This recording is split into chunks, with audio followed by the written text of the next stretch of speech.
All right, folks, I was just doing a little bit of work in the garden this morning. I'd like to give you an update for what's today, August 6th or 7th. My hubby's out here just sitting down, and I picked the last of the string beans that I had planted in the ground. Not this, that is excluding anything I grew on the deck, which, by the way, is growing just beautifully. As you guys can see, it's all flowering now. The bees are constantly in here. There's one right as we speak. Wait, where's the bee? How come I can't see it? There he is. Can you guys see him? Anyway, the bee is in here. Oh, there he is. Here, he's going to pollinate for me. But these string beans here are all growing their flowers. They're soon to grow string beans. These ones here are doing good. Jacqueline, I just want to show you. This is how the string beans start out, this like booger green color. It's like a yellowy green. And then as it matures some, it starts turning the beautiful healthy green color. As you can see, it transforms from the sickly color to the healthy color. And all my string beans all my life have always done that. I've been using that bench to help me this morning, and our compost is kind of full because I hauled all the string beans from like all my pots in the garden. Let's go have a look at the garden, just see what it looks like here in August. I'll give you an overview. My sunflower is doing beautifully there and there. If you see, I used to have the biggest one over there. I had to end up cutting it down because it burnt. If you've kept up with the videos, you know I watered it and it was too hot and it all burnt. So that was my fault. But the corn's coming along. There's tons of tomatoes, lots of green in the garden, if you guys can kind of see. Don't mind the girls. I've been hauling lots of beautiful berries, enjoying those and sharing them with my parents. But yeah, the deck string beans are just coming wonderfully. I had given one container to one of my dad's neighbors, and hers is doing, they're equal. She's been watering it, taking care of it, and it's doing just as good as mine. So she'll have a good harvest. But you can stick a lot of string beans like tight knit together. And I'm very grateful for all his hard work. Thank you, Lord. Very grateful. You can get a good harvest out of one pot. And yeah, so I'm hoping that I have enough time for a second round of string beans. I want to show you guys. All the perennial flowers are doing well. We picked up some driftwood off the beach, and I just love the look of it. Like, look at the wood in with the flowers, the perennials. I put some manure here, and then I put some walking onion, which is a perennial. It's very ornamental. It's actually that right there. You know, the walking onion, it grows like 4 feet tall, and it gets the bulbs on top. So I just took a lot of the bulbs, and I've been planting them in different places of our yard. But as you can see, our hollyhocks, this is my very first year in getting a hollyhock flower.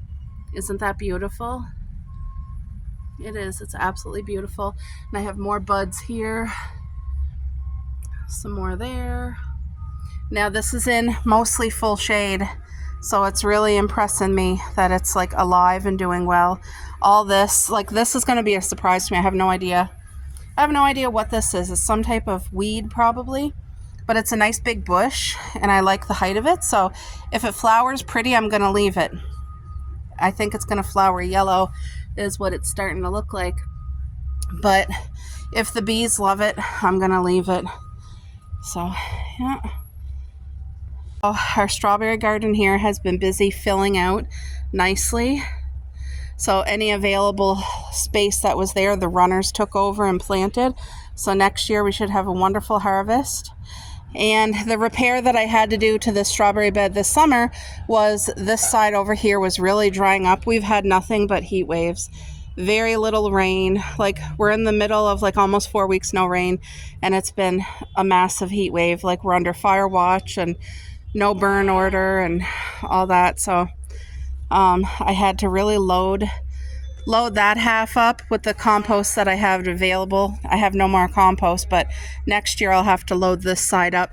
It just helps as a ground cover, so it protects any berry from getting ground disease.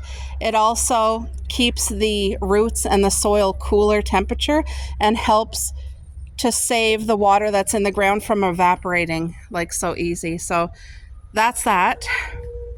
And then over here you guys can see the corn. I'm getting these things on the top, and I see I have a miniature corn growing right here. My first corn. Yay, thank you, Lord. I planted the white corn, which is supposed to be the sweetest corn, so I'm really hoping it does good. My tomatoes, I have a squash in here, and the vines like growing on top of my tomatoes and pushing them down, so I tried to help. But anyway, I got lots and lots of tomatoes growing. These here are all cherry tomatoes on this side, but like, I mean, you lift, like, if you just move leaves, there's tons. Like, look at the harvest coming. These are so beautiful, and there's lots underneath, and every year we always have such a blessing of a harvest, so I'm thankful. And on the other side is the full-size tomatoes. We already picked a few. I wish you could smell. This smells so fresh. Like, I'm not even touching the leaves, and you can smell the tomatoes. Incredible. My sunflower here, whoa, I don't want to fall. It's just doing amazing. And then in here I have cucumber. These are, here's one of the vines right there, and then the other vine's coming over here. But as you can see, I have some, these are cucumbers growing. Here's another one. There's another one there. So yeah, the pickling cucumber plants, they actually produce quite a bit. And then if you guys remember, this container and this container had string beans. So the harvest is done. I'm gonna sit down. Oh, this here's another pickling cucumber plant. As you can see, there's a pickle, there's a pickle, there's a pickle. I got some pickles there. But anyway, this is all replanted with string beans. And then if you guys remember, I was doing an experiment with these two containers for the corn on the cob and fail. They grew to about 3 feet high. Then they kind of lost their mojo. So I hauled them. And what I did is I'm using these two containers to grow string beans. I planted tons in here, and I already see some green. So they're growing already. See that? They're breaking through the shell. If you guys can see. There's another one coming out. So yeah, the string beans are just starting to come now. You see right there, like, they're gonna do good. Same with this one, I did the same thing, but there's green here, green, green, green, green, green. Anyway, they're all starting to come. And this is where I had the sunflower that I had to haul because it got burnt. So the string bean harvest is done here, hauled it, and I replanted in here. Over here is another section where I planted hollyhocks. These ones are a different color, but look, they're like a light pink. Can you guys see? They're actually flowering. Look at all these little buds too. There's more buds here.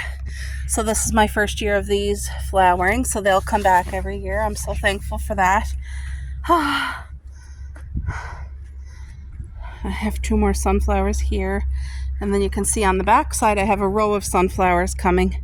So they still got a long ways to grow, but also I got lots of tomatoes on this side. Can you guys see? I already picked a few, but look, growing, growing, growing. I don't know if you guys can actually see. I hope so, but lots of tomatoes. So it smells so good here. There's my squash vine right there. This here is another pickle vine. My Rose of Sharon right there. So this whole strawberry bed, it got burnt up this summer just from lack of water and the extreme heat. Like, it's crispy if you walk in there. And the reason is our backyard, instead of, when the people who owned this before us, instead of them getting topsoil brought in, they got shale rock brought in. So underneath the grass, it's all literally shale rock. You put your shovel in, you're immediately hitting shale rock. So there's good drainage, but there's no nutrients and no good soil. So what's going to happen is this fall, this is a project, because I have like 15 or 20 feet here by like 4 feet wide, and I don't want to lose it. So I'm gonna put about 30 garbage bag loads full of leaves all on top of this, and that's gonna squash out and kill all those strawberries and any weeds, any grass underneath. It'll smother it really. And I need it to be 4 feet high. It has to be really big because it's going to condense down, and by spring it'll only be about half of a foot tall. That's it. And then I'm going to put 15 bags of seafood compost and about 20 bags of sheep manure on top of the leaves. Oh my gosh. I have a squash. I did not think I had any squashes on here. Oh my gosh, thank you, Lord. But we have a squash! We have a squash! Okay, I am so happy. So anyway, this here, yeah, it's just crispy and the soil needs a repair. My lavender, I already harvested that a couple times and it's still growing strong, so that's amazing. But yes, this whole strawberry garden's going to get redone. Tomorrow I'm going to my local bakery. They're saving their eggshells for me. So their eggshells are going to be going here, like here, and then I'm going to load the leaves this fall, and then the seafood compost and the sheep manure, and that's it. And then I'll plant all new strawberries next year. But I'm seeing a potential issue here. So this here is not a strawberry. This is a blackberry bush. From my blackberry bush right here, they grow and pop up anywhere. They grow from under the ground. So they grow from under the ground, or wherever your vine hits the ground, they'll drop roots there too. So you just got to be careful, but I'm going to plant this where I want it because this is still a good blackberry bush. Look at it. I can even give this to somebody if I want. I have an empty pot right there. So anyway, yes, this needs repair and attention this fall. I got to redo it, make the soil habitable for our new summer climate now with just lack of water and extreme heat. So the more leaves I can get in here, the better, because they will help retain the water and just make the soil nutrient dense, and it'll be a blessing. So I hauled those string beans today, got the last of the harvest, and I replanted. So I'm praying that we have enough time. But over there, I have my squash plant there, corn here. There's more string beans there. Everything seems to be doing just fabulous, but I'm going to take care of this right now.